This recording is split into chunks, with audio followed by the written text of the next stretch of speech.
Hey, salut les amis, c'est Nico, bienvenue sur It's My Life. Aujourd'hui, on va parler donc du pourquoi j'ai choisi cette moto. Allez, c'est parti!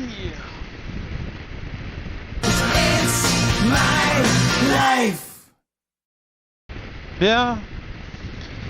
Alors, donc on était arrivé à mon Piaggio X9 125 Evolution.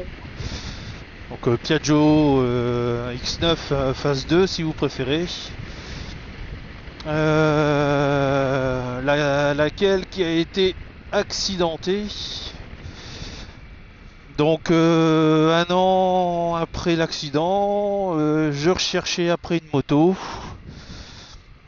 Enfin, je savais pas encore si je voulais prendre une moto ou un scooter. J'avais envie d'apprendre à passer les vitesses parce que j'ai envie aussi de passer mon permis A2. Et donc je pouvais pas me pointer au permis A2 sans être capable de passer les vitesses, hein. Et donc j'ai quand même hésité, hein. J'ai quand même hésité parce que le scooter ça me plaisait bien. J'avais un bon confort, il n'y avait pas forcément donc les vitesses à passer. Quoique les vitesses c'est pas dérangeant pour la route que je prends, hein. C'est vrai que je comprends les personnes qui prennent des scooters quand ils habitent en ville, parce que bon, le passage des rapports à chaque fois, faire première, deuxième, troisième, à s'arrêter au feu rouge et rebelote, et puis les bouchons et zigzaguer et puis jongler entre la deuxième et la troisième à chaque fois. Bon voilà, ça doit être chiant avec le trafic. Donc bon, moi le scooter c'était principalement parce qu'il y avait le confort de l'assise, les suspensions. Celui que j'avais il était assez puissant pour faire ce que j'avais besoin de faire. Il était économique, fiable. Et donc aussi la protection par rapport au temps, hein, la météo, hein. Et bon, je me tâtais quand même.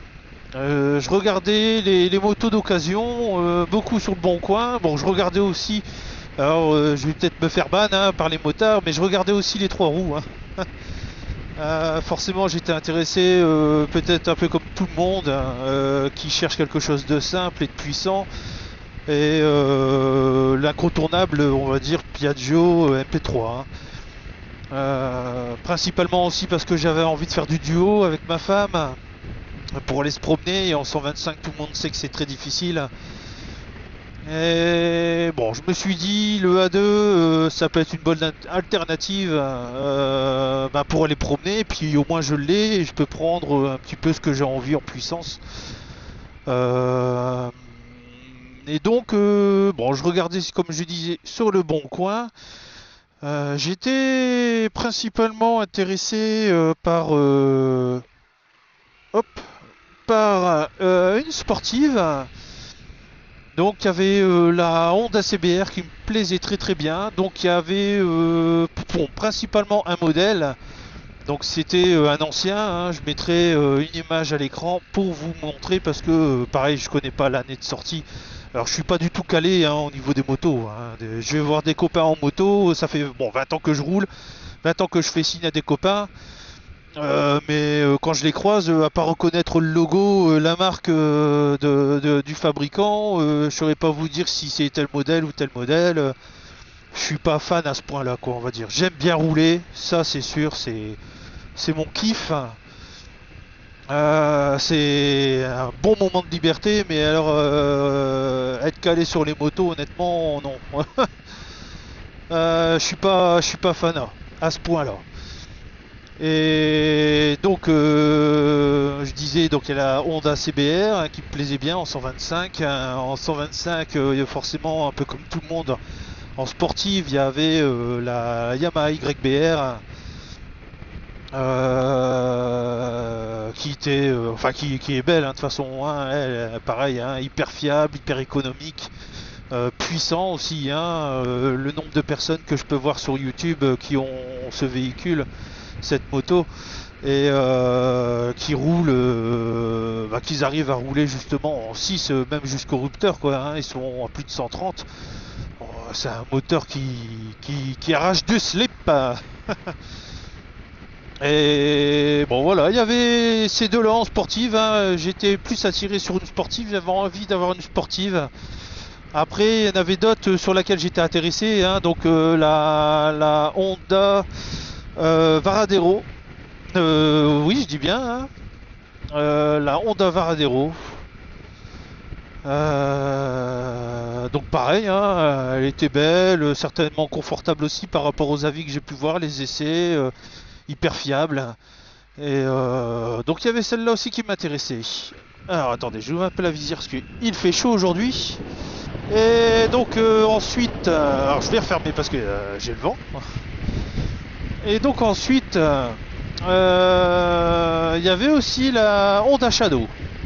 La Honda Shadow, elle me plaisait très bien. Le look, alors là c'est pareil. Ah, salut copain. C'est pareil. Euh, C'était pas pour la puissance, mais bon, c'est pour le look, hein, forcément, hein. Je pense que pour tout le monde, la moto, c'est un prolongement de soi, hein, comme on dit, hein.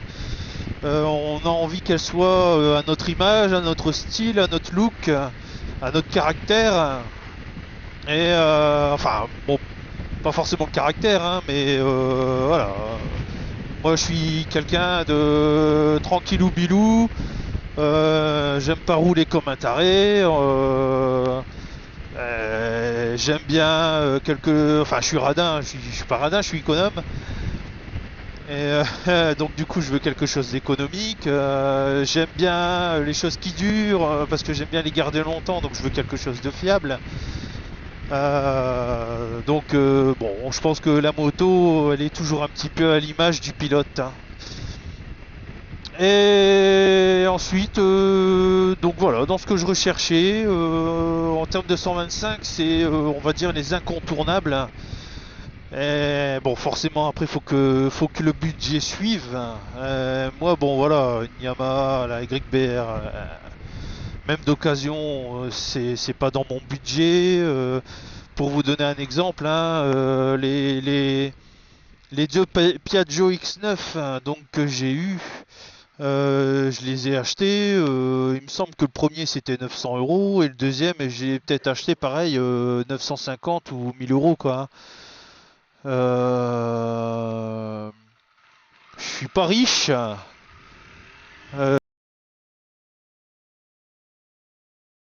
Je fais attention à ce que j'achète forcément et j'essaie de faire en sorte que ça dure le plus longtemps possible.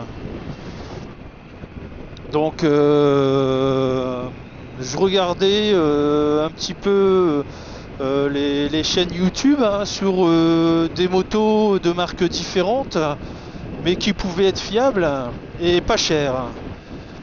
Alors il y a beaucoup de vidéos que j'ai regardées de Lunaris. Je pense que c'est aussi un incontournable de la chaîne YouTube pour les motards, hein.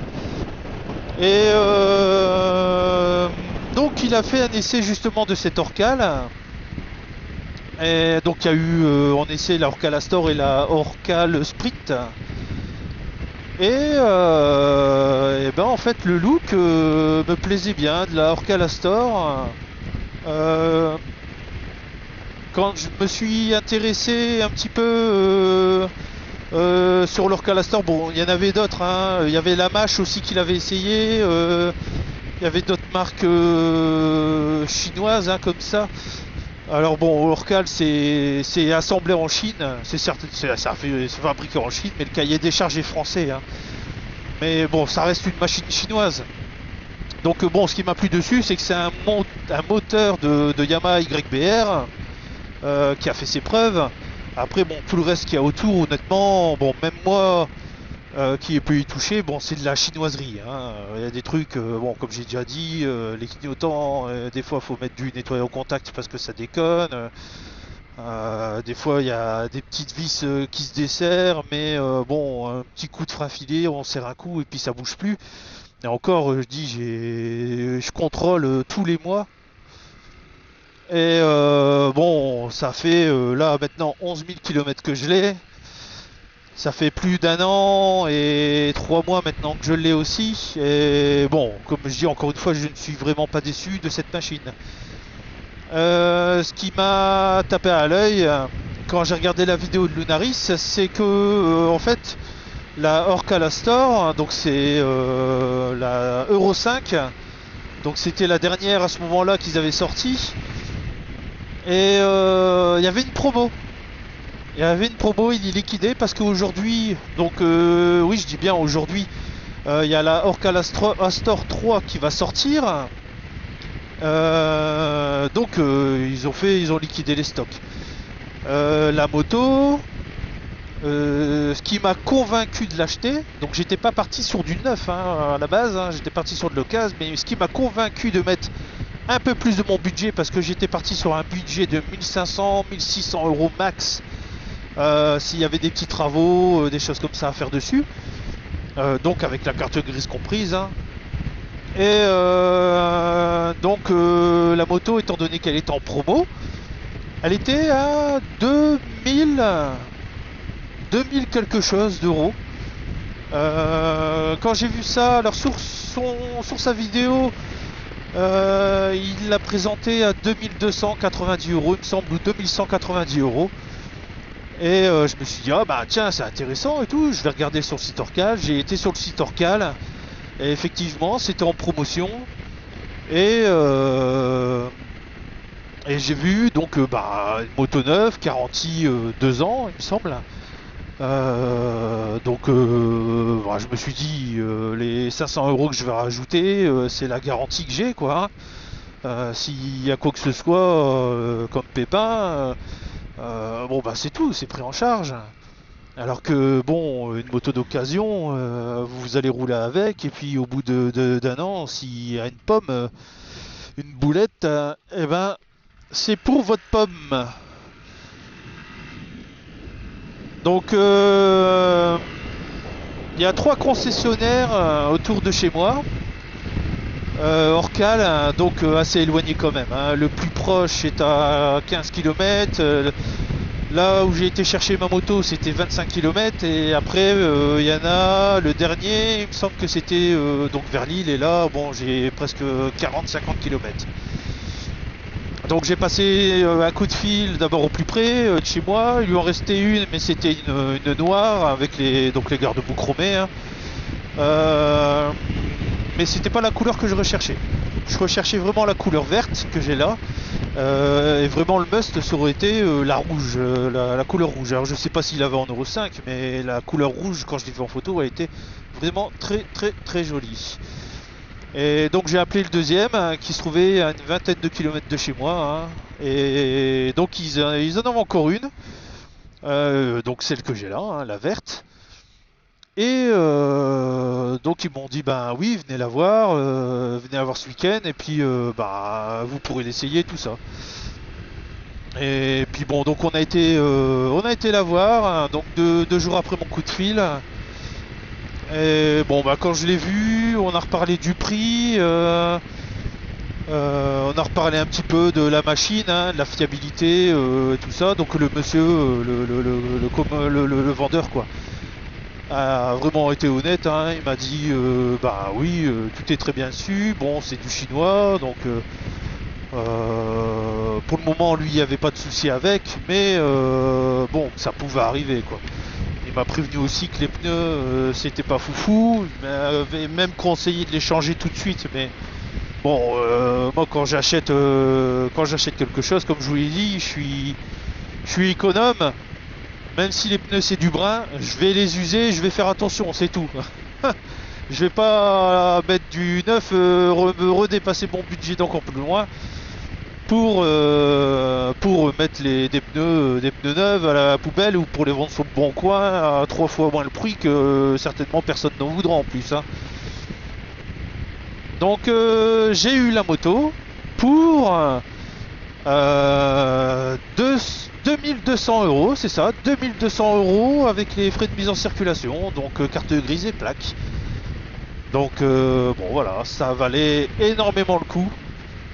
C'était vraiment la très bonne occasion. Et puis bon, je m'étais dit de toute façon, comme c'était aussi pour moi apprendre à passer les vitesses, je me suis dit dans le cas où je fais le con, je fais n'importe quoi avec la boîte et puis que si ça casse, je pourrais tout dire que c'était un défaut d'assemblage. Enfin bon, là c'est vraiment tricher mentir, hein, mais c'était pour dire que voilà, si je l'abîmais, je me disais que bon, dans tous les cas, il y aurait pu avoir la prise en charge derrière. Alors, je vais être honnête, hein, j'ai été sur YouTube et j'ai essayé de trouver des tutos pour savoir comment on passait les vitesses sur une moto, hein, parce que je me suis dit, bah mince, est-ce que il faut faire que descendre ou que monter pour passer les rapports bon, je savais déjà un petit peu, hein, mais j'avais des copains, des fois, ils rajoutaient donc des shifters pour que ça puisse passer plus facilement. Enfin bon, je me connais pas, je m'y connais pas trop énormément sur tous les équipements moto, hein, donc je pourrais pas trop vous conseiller ou vous orienter sur des choses si vous me posez des questions sur certains équipements, parce que même moi, voilà, je suis pas calé, hein. Je suis un bébé motard, on va dire. Alors, je suis un grand scootiste, hein. Je vais vous faire une révision complète d'un scooter parce que tout ce qui est variateur, embrayage, les ressorts d'embrayage, la gestion des poids des galets, la courroie, l'allumage, la transmission finale aussi, hein, la boîte d'engrenage, tout ça, bon voilà. Alors que bon, une moto, commencer à aller ouvrir ses organes pour aller trifouiller dedans et tout, c'est pas quelque chose que je saurais faire. Alors il y a une autre chaîne YouTube que j'aime bien, que je regarde, c'est Simon, le chant du cliquet, il me semble, hein. Encore une fois, excusez-moi si je me trompe sur les noms, hein, c'est parce que j'ai vraiment pas la mémoire des noms. J'ai la mémoire des visages, je vais faire la route une fois, je vais la retenir par cœur, je vais savoir la faire tranquillou bilou. Mais alors la mémoire des noms, même moi là où je travaille, ça va faire 8 ans que je travaille là, des fois quand je veux parler de quelqu'un, je suis comme là en train de faire parce que je cherche le prénom. Et hop. Et donc, oui, sur les équipements, je pourrais pas trop vous orienter ou vous dire quoi et qu'est-ce, parce que même moi, je ne suis pas calé sur la moto, hein. Et donc bon, voilà, je l'avais pris parce que, comme je l'avais dit, fiabilité, c'était un moteur Yamaha, donc ça me rassurait. Après, je me suis dit, si c'est juste de la visserie qui se dessert, je sais quoi faire. Bon, ils disent que la visserie, c'est des visseries inox, mais c'est bon, c'est de l'inox chinois. Il y a quand même des vis qui rouillent. Alors très peu, hein. Attention, c'est pas des vis acier, ça rouille pas comme des vis acier, mais ça fait quand même une oxydation au-dessus, hein. Mais c'est léger. Alors, j'ai chaud, bon sang. Fou. Alors quand je suis parti, il faisait 32 degrés, hein, les amis.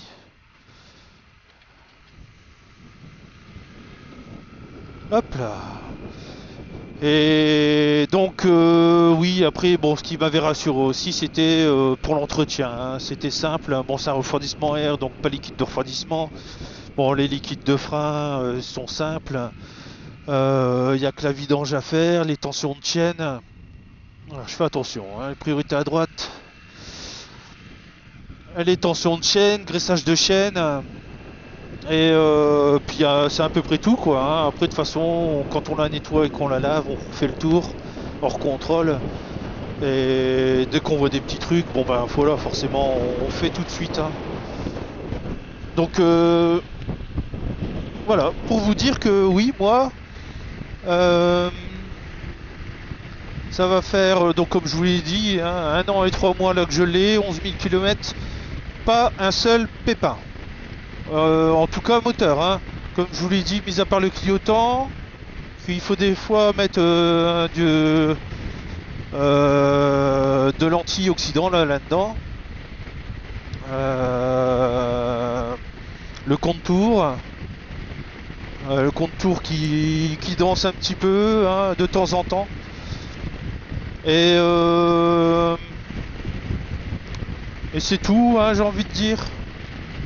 Pas véritablement bonsoir, c'est difficile. De gros problèmes hein, sur cette moto. Hein, donc des fois, oui, retendre un petit peu des fois le câble d'embrayage. Mais bon, ça je pense que c'est tout le monde. Hein. Mais non, très content d'avoir pris celle-là. Alors, quand je l'ai pris, la première route donc, que j'ai pu faire avec hein, pour rentrer chez moi, donc là ça a été le moment où il a fallu vraiment rouler, passer les vitesses et puis faire plus de 20 bornes. Alors ça n'a pas été difficile, hein. J'avais, comme je vous l'ai dit, j'avais regardé les tutos sur internet sur comment passer les vitesses. Et bon ça va, ça m'a aidé. La première en bas, on relève un petit peu c'est le neutre, on relève plus haut c'est la 2, puis après on monte, on redescend. Alors moi ce qui m'emmerdait le plus c'est que je voyais pas les rapports.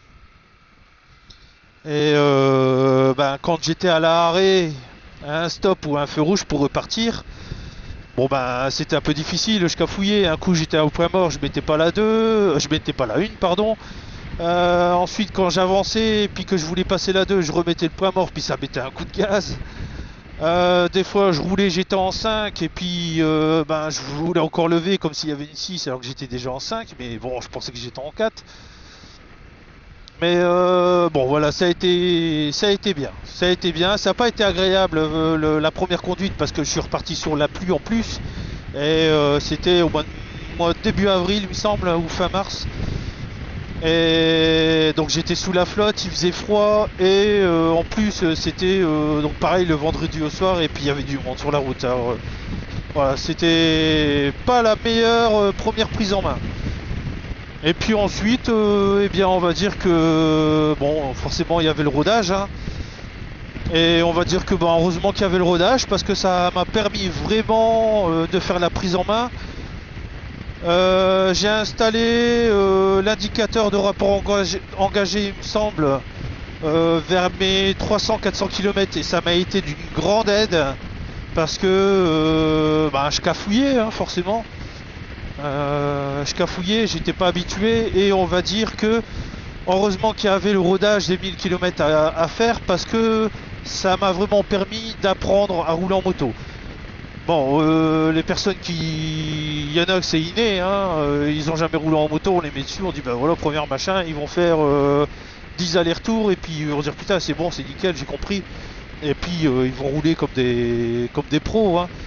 Que moi bon, ça m'a permis vraiment de faire la prise en main, de bien connaître la machine, son comportement, d'apprendre à passer donc les rapports comme il faut, hein, parce que bah, des fois je lâchais brusquement, je me dis putain, j'ai dit mais merde, c'est pas possible, l'embrayage il colle trop vite, je comprends pas. Donc bon voilà, ça m'a permis vraiment d'être en communion avec ma chacale. Et paf! Ah! Je crois qu'elle a tapé la GoPro. Ouais, ouais, je sais pas si je pourrais mettre le ralenti, mais elle a pris en pleine gueule.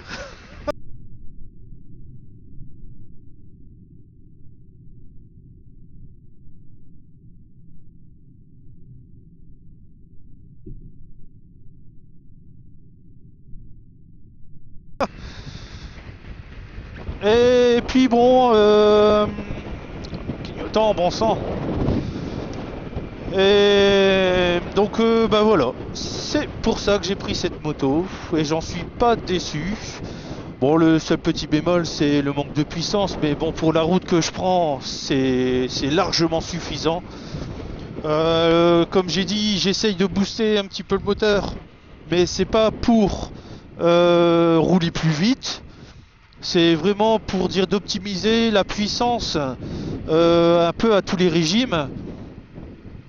pour faire des économies de carburant. Sans niquer la fiabilité, hein. Moi, mon objectif, honnêtement, c'est un réservoir de 16 litres. Je vois que la Honda, la YZF, c'est la moto que mon père a, elle a annoncé à 1 litre 6 au 100, il me semble, 1 litre 6 ou 1 litre 5 au 100, je sais plus. Et je dis, mais punaise, je dis, si moi j'y arrive. Oh là, en 4 c'est dur. Allez, on va repartir. Si moi j'arrive à amener la moto à faire du 1 litre 6 au 100, même du 1 litre 5, ce serait le must. Mais là, ouais, c'est un peu mou là. Et là, bah, moi, ça serait nickel. Vous imaginez faire 1000 km avec une moto? Et je vous dis ça à des motards, petite 125, ça va, pas trop faible, pas manque de puissance et tout. Bah, moi je leur dis, bah ouais, elle est petite, elle est pas puissante, mais elle va loin. Y a pas de sous-entendu les copains, hein. Ah ouais, déjà là que je fais plus de 800 km avec un plein, et je dis, mais c'est fou. Et alors si j'arrive à la ramener, à l'amener à faire 1000 km avec un plein, oh là là là là là là.